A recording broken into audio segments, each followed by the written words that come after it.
guys have water? I don't know. Do they have water for us? I don't think they have any. And I think they just took the coffee break. Just go out and get some. You can go. You might be able to wrestle some up out there.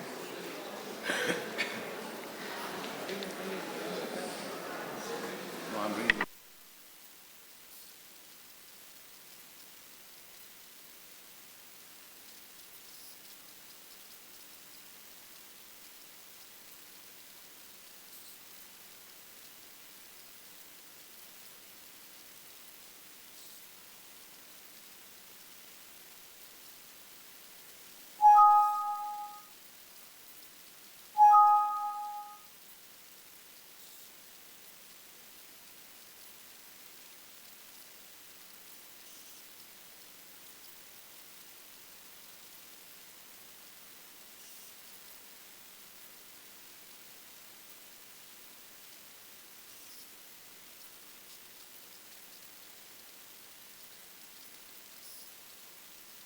We'll get started in 1 minute. We're just waiting for Indrajit to return. I passed around a sheet of biographies that are very tiny, but you can, if you want to look at that.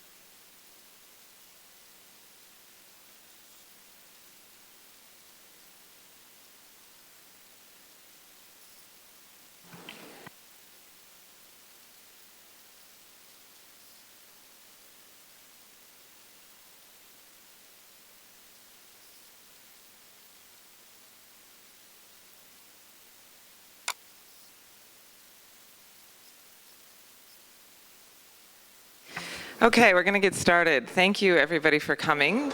We have a small and intimate room, so hopefully, if we don't get too hot, we'll be able to have a good conversation. I am Ellen Blackler with the Walt Disney Company. Thank you all for coming. We're going to talk about today the role of content and content creation and encouraging local content. We really start from the place that the role of content is really what drives the internet. People adopt internet broadband because they're interested in what they can do with it, not because they're interested in that connection.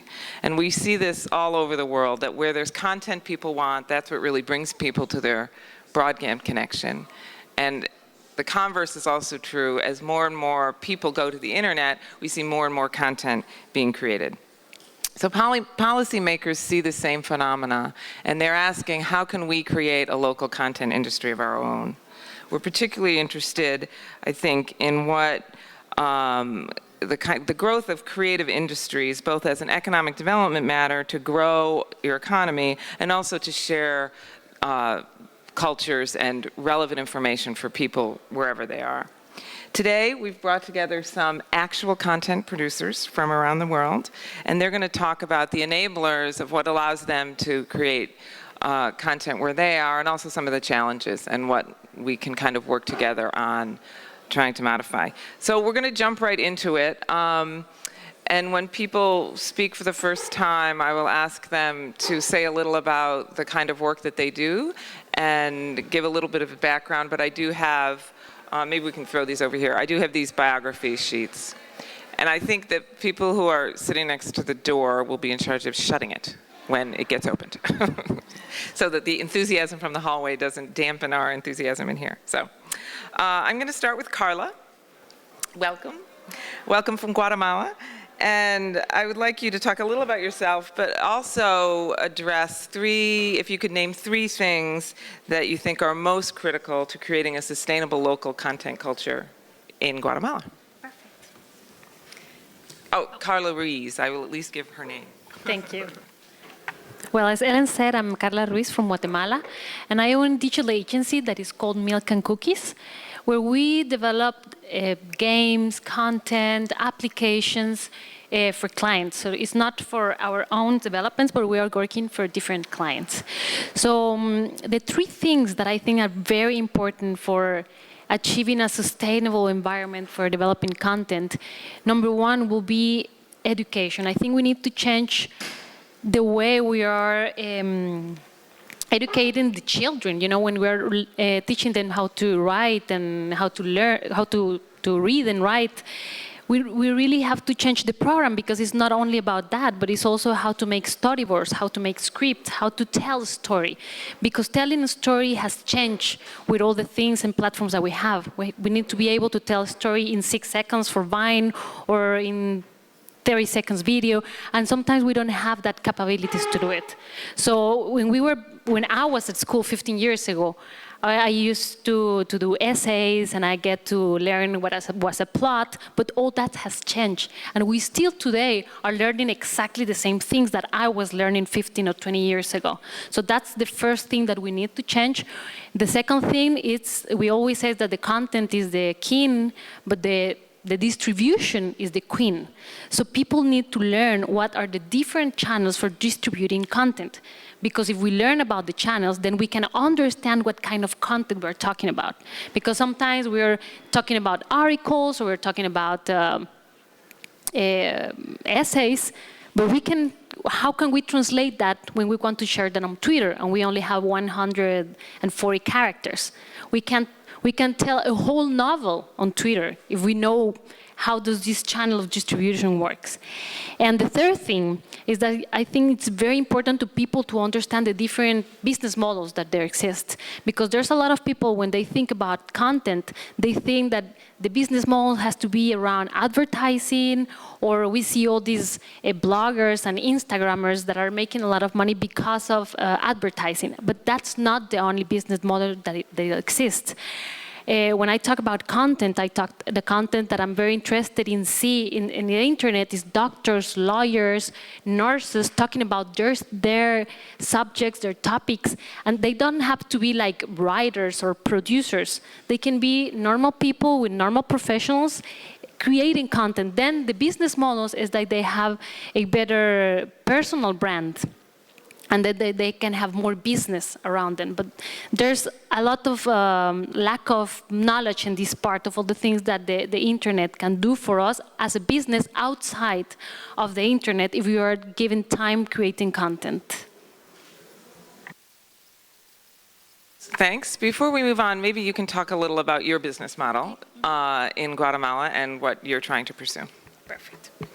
Well, I will talk to you about three things that we are doing in Guatemala. Because I already said that as Milk and Cookies, we are like a digital agency. So we are helping our clients creating content, applications, and everything. But as we realized that we didn't have all the capacity for do this for all the clients that we have, then we opened a second unit that is called Milk and Cookies Recipes, where what we are doing is trying to help other digital agencies understand what are the best business models, what are the best practices that they can implement. And this has been very successful. What we're doing is a lot of workshops and conferences in order to share everything that is happening, because all the ecosystem in the internet is changing all the time. So we really need to create an environment where we can exchange knowledge with people. That's where at Milk and Cookies Recipes, our slogan is sharing knowledge to change the world, because we need to be doing this constantly. So this is something that we really are working a lot. And the third thing that we are doing is that we open a program that is called Digital Awareness. Because it took us like 10 years in Central America to make all the brands and services understand that they needed to have a presence on Facebook, on Twitter, on Instagram. And it was something that it was very hard work to do in that. And now that is a must. Everybody understood that, and everybody has the digital marketing, and the brands are producing content. But what we need is normal people to understand that they have a digital tattoo that they have to create and they have to develop. So in this program that is called Digital Awareness, what we're doing is trying to help people to understand how does all these platform works, how does really Facebook works, and how can I make a Vine video, and why that's important.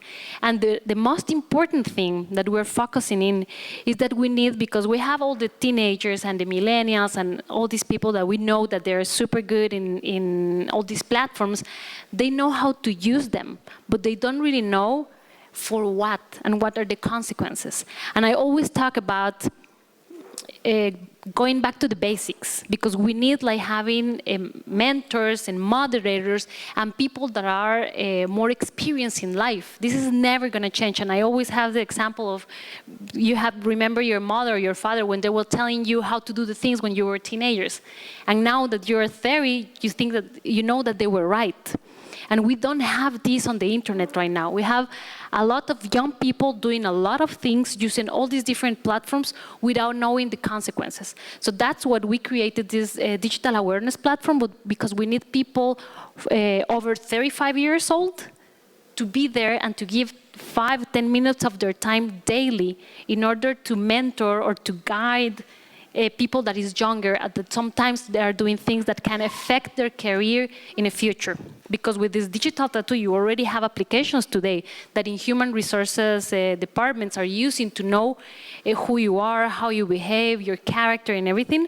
So for us, it's very important to have this kind of guidance inside the internet. So that's the third thing that we're doing.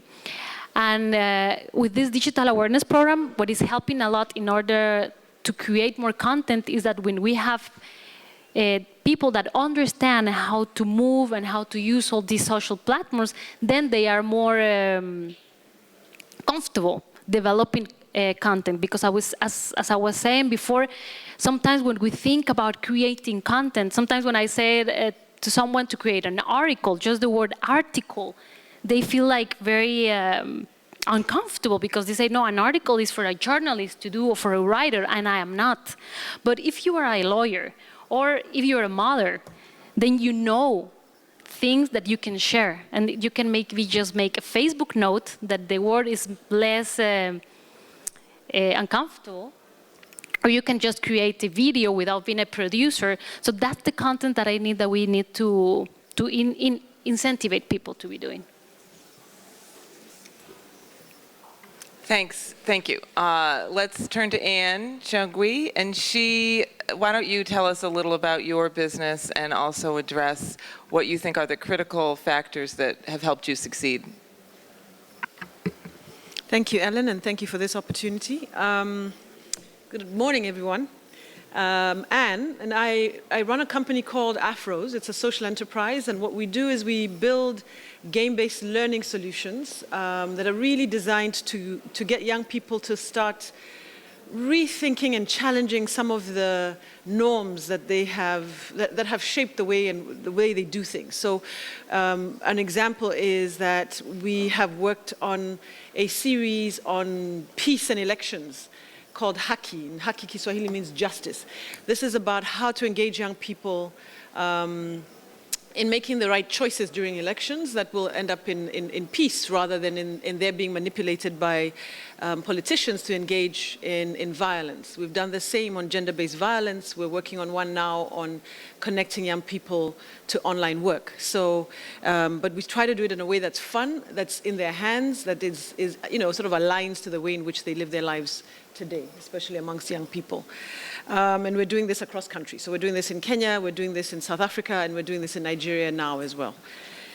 In terms of what I think would be useful, okay, in order to make, there we go. In order to make this, really to grow this industry and what have been some of our challenges, I think for me, research and development is very, very critical. And we have been really talking to governments about how they could invest much more in that. And what that means is that because we're not picking content off the shelf, we're not duplicating what exists elsewhere, we are spending time working with the users, understanding where they are in a particular journey, understanding what the language nuances are, what are the characters. If you talk about trying to persuade an online, a young university student to start considering online work as a career rather than a traditional job, what does that person look like, you know? What is a typical one? What kind of skills do they have? What kind of language do they communicate with? What is the kind of phone or device that they have access to? How do they actually access the tools that they need to do online work?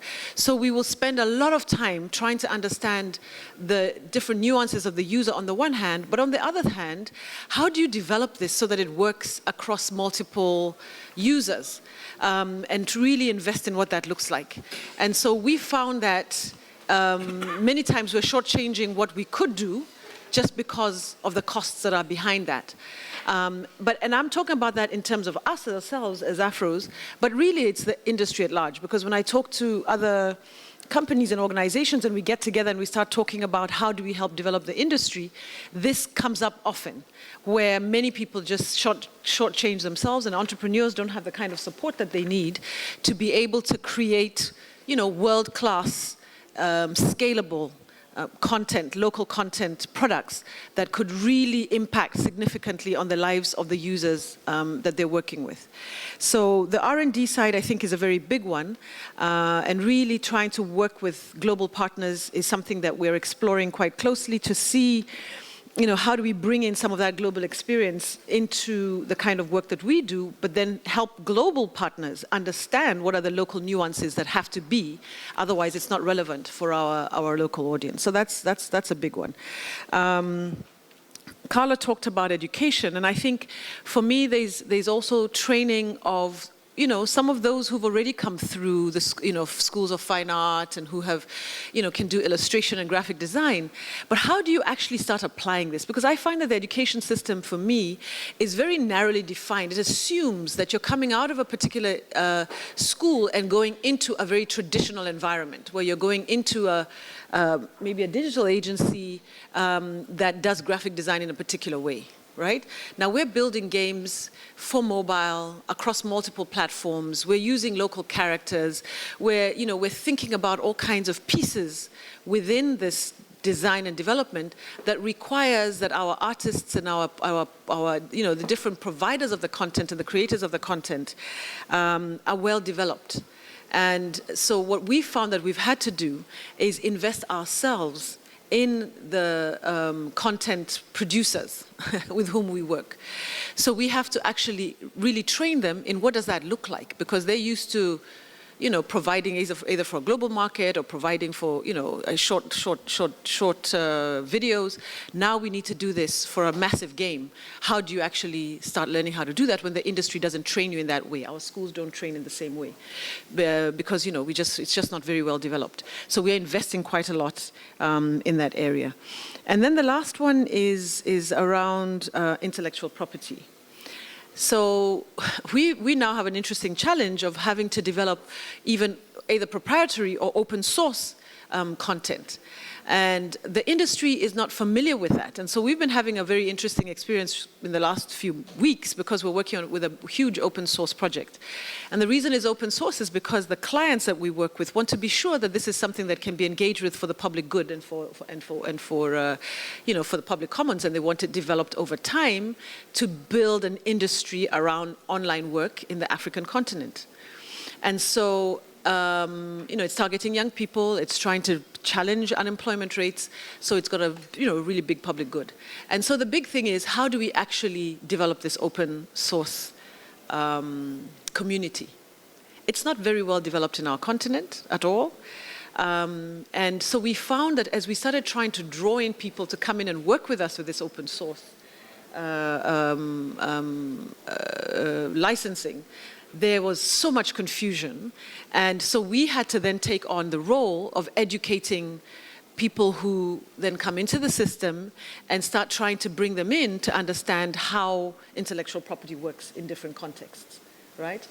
And so we've just found that it's much harder where a normal entrepreneur or an entrepreneur in a normal environment would just go out, find the content provider, partner with different people, put together your project and just go out and focus on the commercialization. We're actually finding that development and training and preparation and, investing more in research and development is required all the way. And so our own investments and our own costs become really, really high, but we find that it's necessary because we are, pioneers in this work. And so we have to really trailblaze by trying to bring other people along with us. And so, we're working now on a hub of creatives to be able to actually enable this to happen much better with a group of partners in both Kenya and in South Africa. Great. Thank you.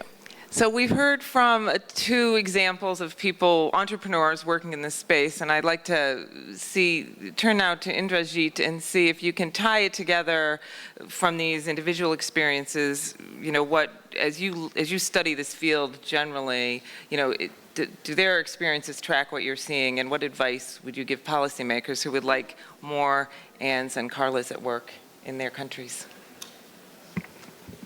Thank you, Ellen. Good morning, everybody. It's a pleasure to be on this panel. I was telling Ellen I wish I had a visiting card with Mickey Mouse on it. I don't, unfortunately. But my brief intervention today is going to be from a very macro-level perspective. You heard entrepreneurs who are on the ground. But I do firmly believe, and I guess that's why I was invited, in spite of not being a producer, to this panel, that the work we do at UNESCO is absolutely critical in order for players like these and others to function. Let me just shoot off a few very major initiatives UNESCO has taken, which actually creates a very fertile ground for even companies like Walt Disney and others to work at local levels and so on. To begin with, we had the Declaration on the Rights of Persons Belonging to National or Ethnic, Religious, and Linguistic Minorities already in 1992. Then came the Universal Declaration on Cultural Diversity. Believe it or not, it took us more than 10 years to get this declaration done. Even cultural diversity is a contentious issue.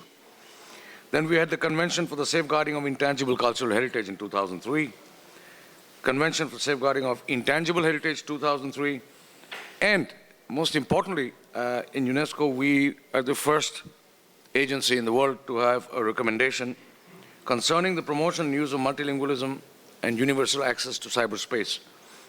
Now, this is particularly interesting given the fact that it came already in 2003. So we were anticipating issues of multilingualism and cultural diversity and linguistic diversity in cyberspace, and therefore we worked very hard to prepare this recommendation. Now, what does the recommendation mean? It means that unlike our other solicitations to 195 member countries, when you have a recommendation, it's a binding instrument, which means every 2 years, member states have to report to us what have they done to promote local content, what have they done to promote linguistic diversity in their countries and in cyberspace. So this puts them under some kind of a pressure and obligation, and we can then track what is the state of affairs in various parts of the world. And given the fact that we cover 195 countries, we have a fairly large scope of operation. Now, in my subsequent intervention, I will mention some of the lessons we've learned by observing the field, by observing the ground. But I think what's very crucial is to understand that linguistic and cultural diversity, and what UNESCO has done, is that it has placed it as one of the 4 pillars of our concept of knowledge societies, which we launched in the World Summit on the Information Society in 2005. And we insisted that any society which can be called a knowledge society must have pay attention to linguistic and cultural diversity, because that brings out the wealth of local knowledge, local content, local creation, and creativity. And so therefore, everything we do now within the overarching objective of knowledge societies has to keep a very, very close eye on the linguistic and cultural diversity aspect. So from our side, we welcome all the entrepreneurs who actually make our hard work to convince member states to open up, to encourage local content. And we did recently a report with OECD.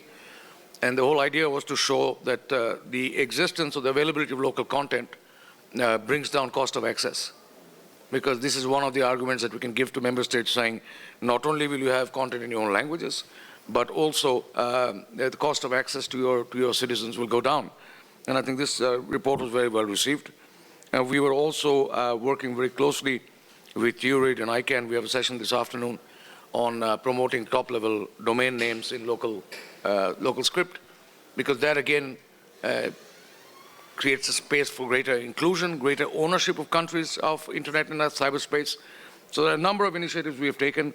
Our main job is to ensure that our 195 member countries realize the importance of local content creation, promote it in their own respective countries, and then we monitor what is being done.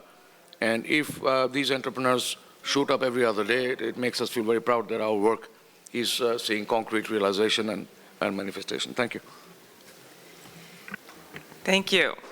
I'm now going to ask Ken Huff to talk a little about the education issue. We heard from both Carla and Anne the importance of the education system supporting the kind of people who can do this work and create this kind of content.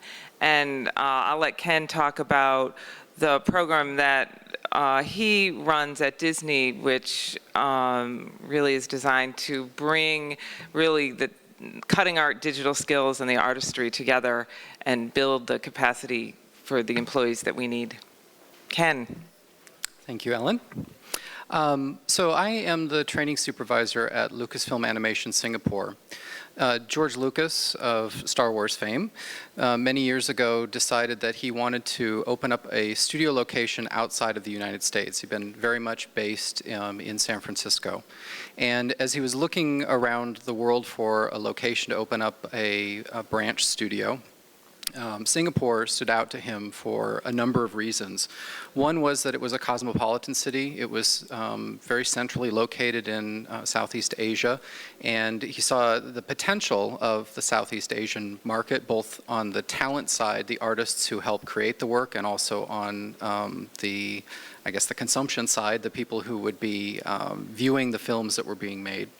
He was also looking for some place that had strong intellectual property protection in place, because we do work not only on our own intellectual property like the Star Wars franchise, but we also do a lot of work for other studios, and we needed to have protections in place that would protect all of that. He was also looking for a supportive government that would be a strong partner in establishing the studio, but also dealing with the issue that is very close to my day-to-day existence, and that is the development of talent at the studio.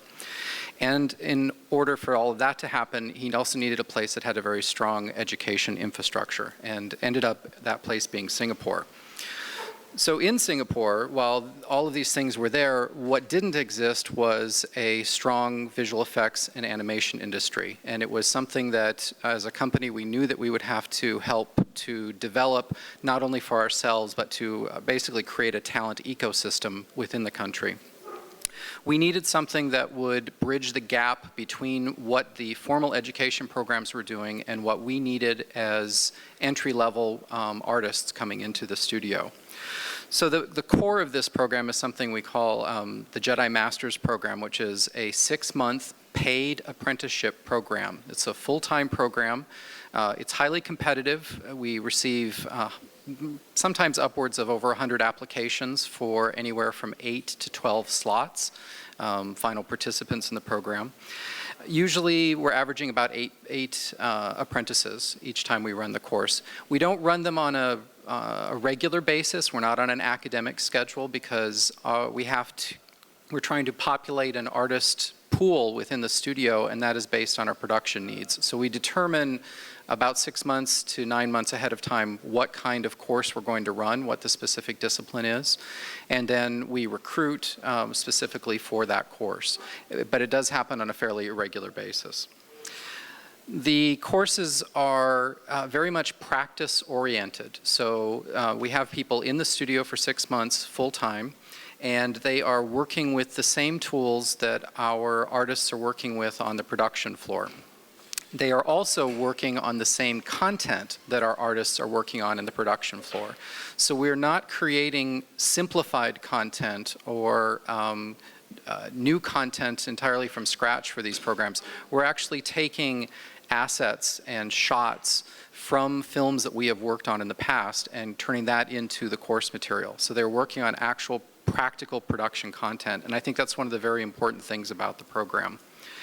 Toward the end of the course, they also have the opportunity to work on live shows. So films that our artists are working on in the studio, the apprentices will have an opportunity to do some practice work that's based on those live shows, which is very exciting for them and also keeps us on our toes because there are always new problems that have to be solved and new challenges that come out. So we don't have a set curriculum that we can always rely on. We have to sort of teach on the fly and help people learn on the fly, which is how they will practically be working in the future.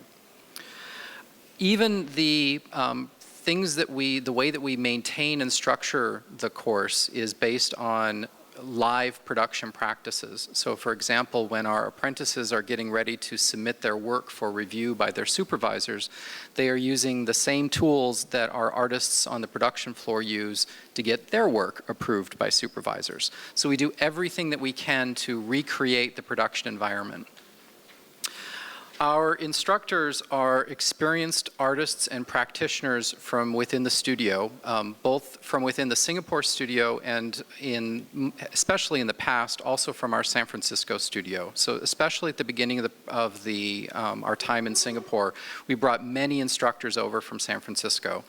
We've been fortunate, things have worked well, and we've been fortunate in that now many of our local Singaporean and regional artists have reached the level in their career, the level in their experience, where they are also potential instructors for the course. So we incorporate them into it as well. So there's instruction and mentoring that is happening throughout the entire 6 months. One of the challenges with any kind of artistic, creative, technical education is that we have to get our very experienced practitioners to articulate all of the decision-making processes that go into the work that they do on a day-to-day basis. So much of what they do, they've done it so much that they have built up an intuition about the decisions that they make, and we have to get them to articulate that. And that's one of the challenges that I am facing on a regular basis, is getting our experts to speak about everything that they're thinking about when they are trying to make creative and technical decisions. One of the other things that we do is that we engage our clients, our internal clients, from the very beginning of the apprentice course. So we are very much about, my goal is to have every apprentice hired on as an artist at the end of the course. So what I want to do is make certain that their potential supervisors and leads are familiar with the work that they're doing, and they are confident that these apprentices could do the production work that needs to be done. So we're very regularly engaging the supervisors in the process. For us, this has been a very successful program. Over the past 7 or 8 years, we have brought in over 180 apprentices.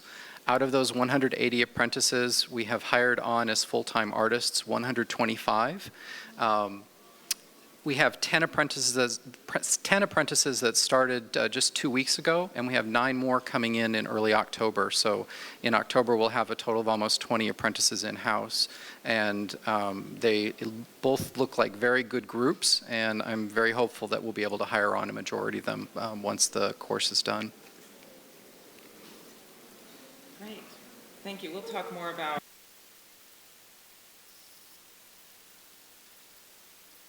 I'm sorry, said thank you.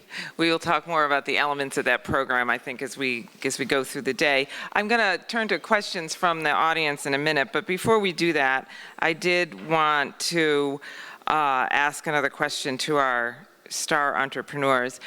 We've talked kind of about some big picture issues about education and the economic and the policy environment, but I'd be interested to know, as a business person, what are the big challenges you face in the market, in building a market? What are just the business challenges that you face, and how you overcome them?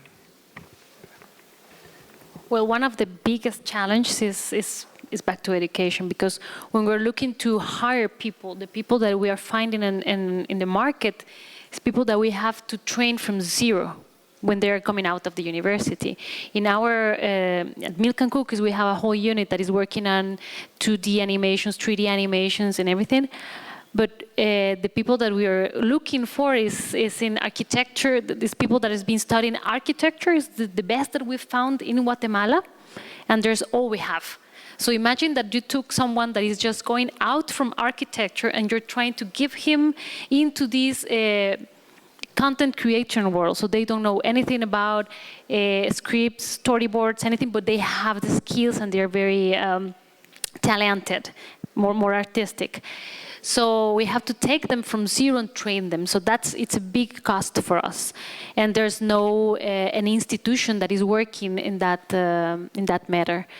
So it's something that when I was listening to you, it's like very inspiring because it's something that we have to do, like creating our own program instead of just taking them and going, because when we hired them, we are directly putting them into work. And I think it's a very good practice just to create like a program where we can train them ourselves. But maybe it will be something that we should have to work together because it's a problem that is in all Central America, not only in Guatemala, that we don't have people that is specialized in web content. That is a different matter as well. So we have the same program. This is for illustration, animation, and everything. We have this program, but we have this problem as well with copywriters because we don't have people that is thinking in 140 characters for Twitter or that are able to do a script that is for a just 6-minute video. So all these things we are learning on the way that we are already selling the products to our clients. So for us, that's been a huge financial barrier because we have to invest on all this education. And sometimes when we already have invested in the people, then we have the second problem. So that will be the first problem, that people is not well educated in that matter. The second one is that when we have people that has been for 6 months with us and they already know how to work and everything, we have this competition thing going around. And what I always said is that we shouldn't be focusing on competition, but in collaboration. So right now we are working on some kind of contract that we want to do with people that it's called the formation contract. I don't know if I translate it well. It's like if you are going to hire an architect or an artist or a copywriter, and we are going to teach them how to produce content for web and internet, he has to sign a contract for being with us for a year. And after this year, he can leave or he can leave before, but he has to pay 15% of his next salary because we have a lot of people that has been working for us for just 6 months, and then afterwards they can go to another digital agency or whatever, earning the double that we have paid before. So this competition is not making a good market for everybody. You know, it's just a bad thing. So we need to think in collaborate. We need to have a collaboration thinking and not a competition thinking. So this is something that we are really, really trying to find solutions and to see this new kind of contract is going to work. But this is the second thing that for us has been very, it's a very in a financial problem for us. And the third one is not that much for us, but it's in the community, is the access to internet, because we are producing a lot of things and everything, but not everybody has access to it. In Central America, we've been awarded and everything for saying that we are one of the regions that have the more access to internet, because you can find everybody with a smartphone and you have internet. But as I always say, this is like saying that you have access to McDonald's, because we have McDonald's every 2 blocks. But if you're going into McDonald's and the only thing you can have is a glass of water, then you don't have access to it. And the problem that we have is that people have smartphones, have internet, but they can only navigate through Facebook. And the moment they have a video, because you have now the videos on Facebook, they start running instantly, then it will eat all the money that you spend in the internet. So this is a big problem that we have, and we need to change with the mobile operators, the contracts that we have, so to have more like a neutral internet. Yes. Yeah. Like Carla, for us, the high cost of production because of the skills is a big point. But you know, we're working towards that, continuously looking and searching for where we have alternatives. You know, for us, the ideal commercial model, and one that we've been really exploring and trying to find ways to do, is one that goes directly to the user. because we know that for scalability, this is the direction that we would need to take it. Otherwise, anyway, I'll come back to that point. So we've been trying to explore how this could work. The advertising model that has worked elsewhere doesn't really work in our markets because, you know, Mozi, who's here, will tell you, if you put an ad in his phone for some game, he's not going to click on it. He's going to pass by it, right? So we've tested some of those models, and they didn't work so well. And so our initial model, and the model that we work with right now, is focusing on clients who are either with government or with social agencies or with corporates who are keen to work with that same market, which is our market.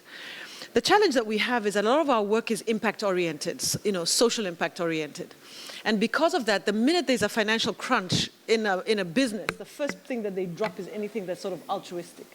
So it's difficult to depend on this market. The other thing is that we find that with governments, it's very slow. So sometimes the lag time can be 2 years before a decision is taken to be able to go ahead and actually contract for work. So that creates some real challenges.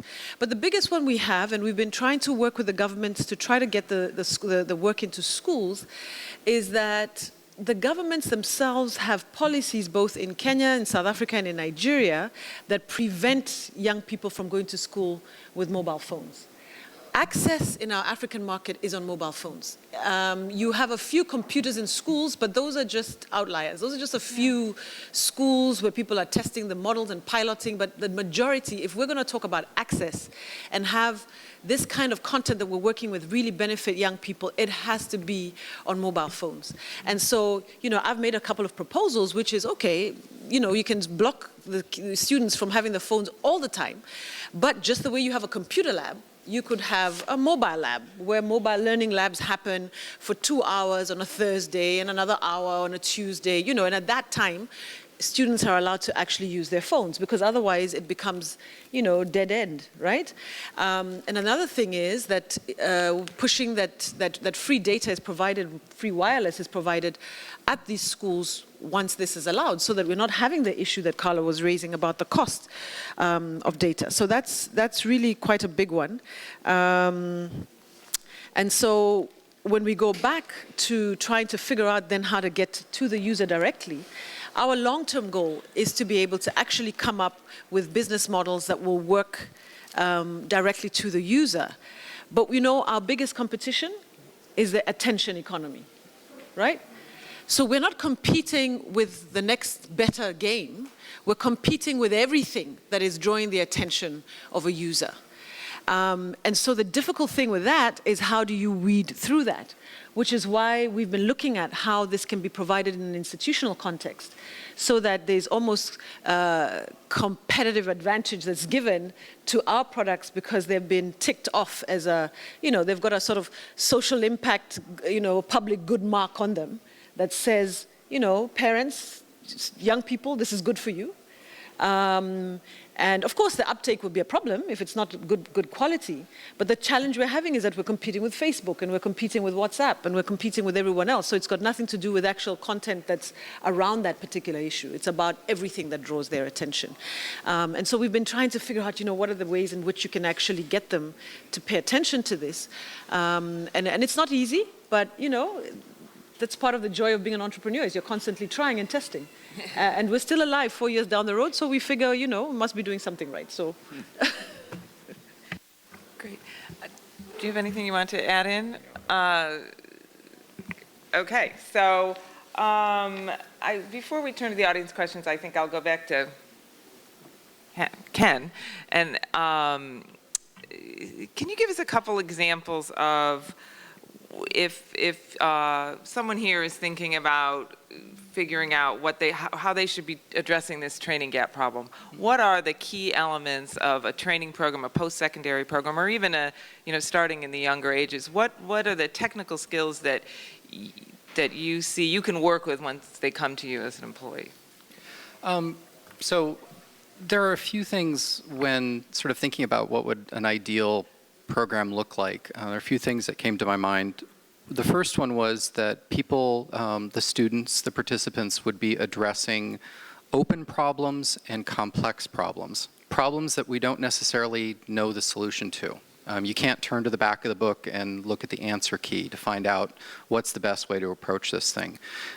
So I think that's something that's very important because it ultimately teaches them to deal with the situations they're going to run into in day-to-day life and also in day-to-day work.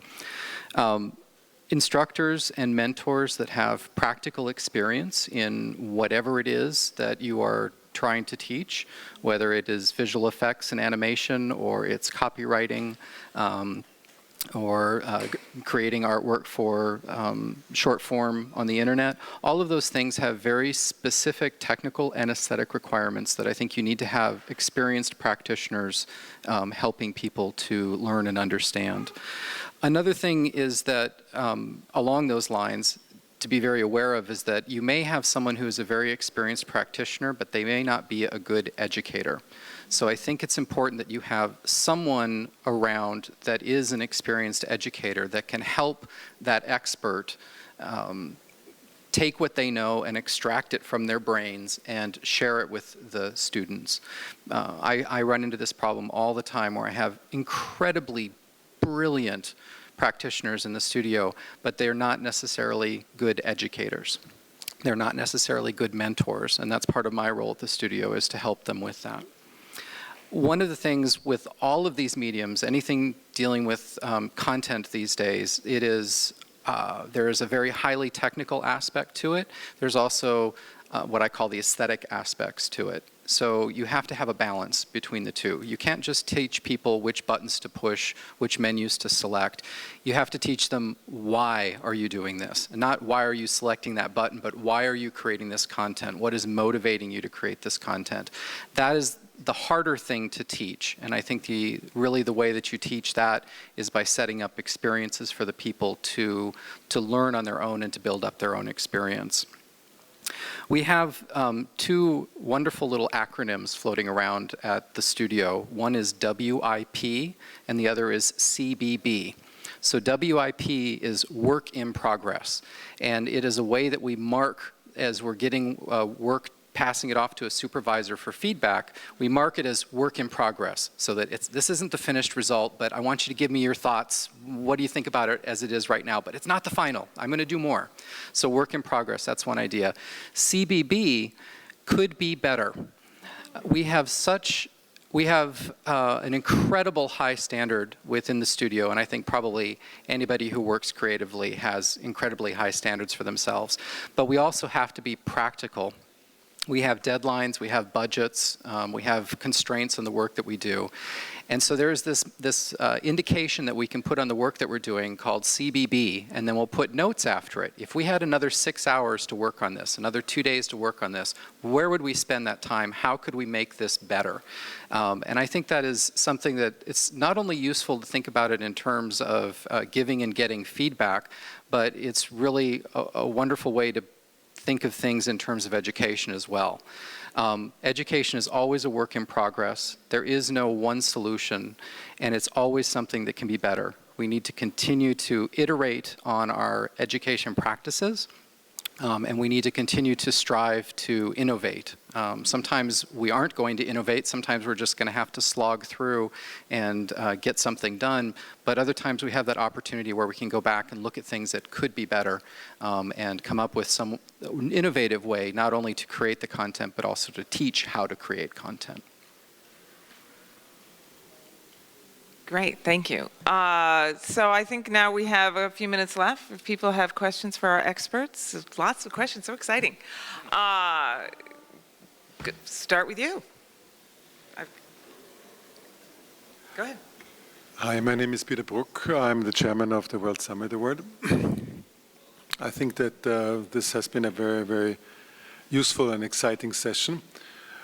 When I come to listen to what Kenneth has said in comparison to what Anne said and Carla said, from my point of view, the business models divide like water and oil between that which is serial and that which is interactive. I just tell you, I mean, Netflix is moving into Europe, and the latest statistics show that 34% of internet traffic in the US currently is hogged by Netflix, which is internet-delivered television, serial, non-interactive digital stuff. So what Carla and what Anne are talking about is obviously interactive stuff. You're talking games, you're talking educational, you're talking, various different kind of things. So money is still in the serial things. People talk about the renaissance of television through internet, which is time-shifted. What is it from your side, Kenneth, where the interactive comes in? And my question to Carla and to Anne would be, is how could you leverage the possibilities of, let's say, more serial things in order to refinance yourself and the work you do? Because it seems to me that both of you were movingly specific and concrete, thanks to the invitation which you got, to talk about the difficulties which you have in terms of financing. And both your formation contracts is a very interesting idea. The mobile labs is a very interesting idea. But these are not actually creating revenue streams the way, Disney would want you to do, if I understand Alan correctly. Is my question clear? But it's a little bit difficult and tricky, but it's, I think it's the grain of it, and when you... So that is my concern. Hopefully you will consider that. And I have some publication here, so if you want, you can take from me to know more about the DAISY standard and accessibility, what we are doing in Bangladesh. My name is Bhaskar. I work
Hello, hello, hello. Are we on? Okay.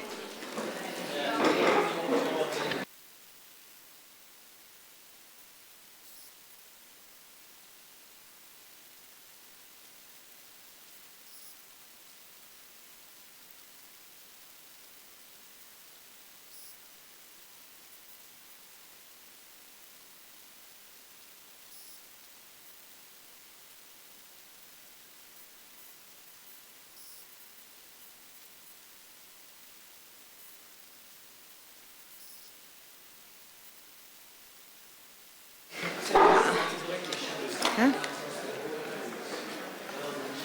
I'm waiting for...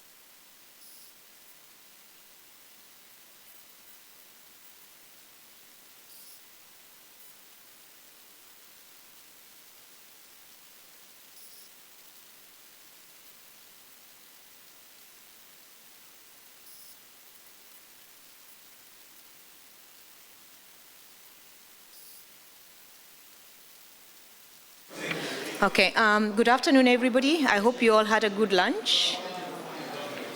Good afternoon. I would like us to start the workshop. I hope you all had a good lunch. My name is Alice Munywa.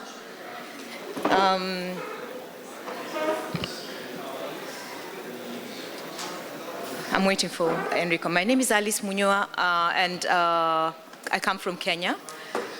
Currently working with the African Union Commission and ZACR Daughter Africa project, and I'm going to be moderating this session together with my colleague here, Enrico. But since this is quite a small room, so I think I'll let especially the panelists introduce themselves first very quickly, and then we'll have a note of welcome from Dr. Katiti of NEPAD, having been the ones who supported this great and extensive research and very important research that was conducted on multi-stakeholderism in Africa, and especially representation in the IGF and what it means for the Africa region. So, Dr. Katiti, you have the microphone, and then, yeah. Thank you, Alice. My name is Edmund Katiti. 2008. So there are important growth rates, but still the level of penetration in the majority of African countries is very low. And another important finding from our research was actually that the majority of internet users in the last 12 months, since the research was conducted, had used the internet through their mobile phone. So there is this trend of mobile internet and using the internet through a mobile. What are the main obstacles to internet use in Africa? Our survey demonstrated that actually it is too expensive, so African users consider internet still very, very expensive, and that's why they don't use the internet. We also find out that actually access to the internet, it's not only important at the national level, but it's one of the main internet governance issues from African stakeholders. We conducted a continental survey which reached 41 African stakeholders across the continent, and they identified that access and then internet for development are the most relevant internet governance issues from an African perspective. Forums. But then there is also lack of awareness of dates and venues where these forums actually are conducted. Now, we would like to start this panel with a few questions for our panelists that maybe will animate our discussion. And the first question is to what extent is multi-stakeholderism practice feasible or applicable in existing internet governance and policy structures in Africa? The second question is what improvements are needed